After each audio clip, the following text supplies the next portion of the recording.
Silakan Kupon lain sari mukuli kuli doa. Amar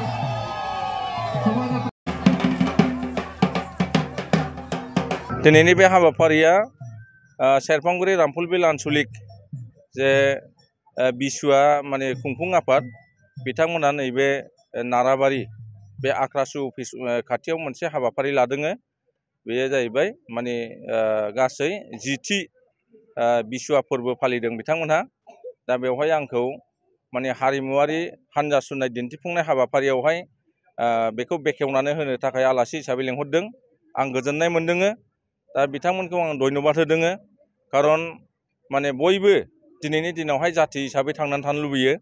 आरो जुदि जाथि हिसाबै थांनानै थानांगौब्ला गावबा गाव जाथिनि जे गासै कला संस्कृति आरो भाषा बेफोरखौ जोङो गोख्रों खालामनांगौ डेभेलप खालामनांगौ दा बे हिसाबै बिथांमोनहाबो राजबंशी जनगोष्ठी हिसाबै माने गावखौनो गाव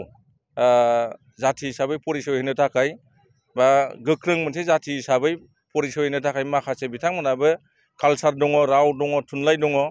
दा बिनि थाखाय बिथांमोना मोनसे माने हारिमुवारि हानजा सुनाय दिन्थिफुंनाय हाबाफारि लादोङो आरो बे हाबाफारियाव बाहागो लानो मोननानै खोब गोजोननाय मोनदोङो खारन जों बयबो बिटिआर ओनसोलाव गोजोन खौसेथिनि सार्थ'आवहाय जाहाथे जों ज' हाबा मावलांनो हायो बिनि थाखाय आरो बे बैसागु बोथोरनि गेजेरजों बा बिसुआ फालिनायनि गेजेरजों गासै जों बिटिआर ओनसोलाव जाहाथे गुबुन गुबुन जाथि जनगोष्ठीफोरनि गेजेरावहाय मोनसे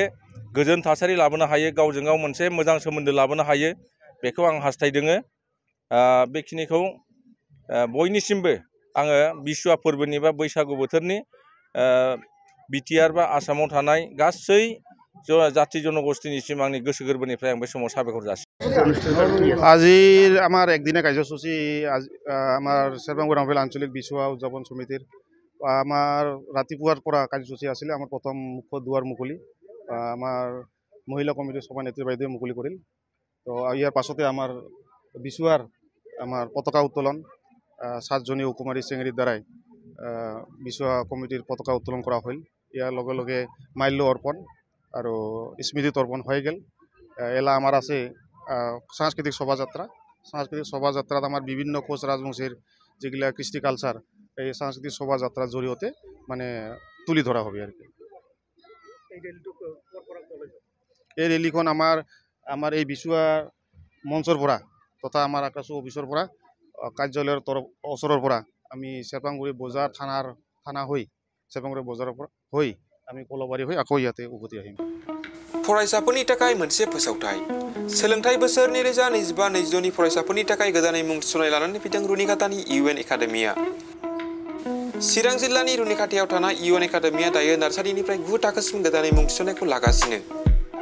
बे एकाडेमियाव गुन गोनां सोलोंथाइ होनायजों लोगोसे माखासे खाबुफोरखौबो होफानाय जादों